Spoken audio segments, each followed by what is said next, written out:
Alors, vous avez vu qu'il y a beaucoup de permanences des députés qui sont dégradées par des agriculteurs, en l'occurrence la FNSEA.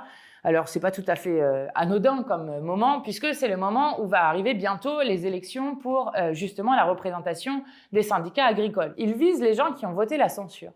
Je rappelle juste sur l'agriculture que le budget Barnier prévoyait 400 millions en moins sur l'agriculture, alors que nous avions fait voter des amendements Nouveau Front Populaire à la majorité de la commission qui permettaient d'obtenir 830 millions supplémentaires pour l'agriculture. Donc nous avions quelque chose de bien mieux disant sur cette question. La deuxième chose, c'est que là aussi vous avez une situation catastrophique, parce que si vous enlevez le vin, nous sommes maintenant dépendants de l'extérieur et de l'importation pour tout ce qui est viande, fruits et légumes, etc. Ce qui est incroyable sur la question de l'autonomie alimentaire de la France et qui est aussi la responsabilité d'Emmanuel Macron.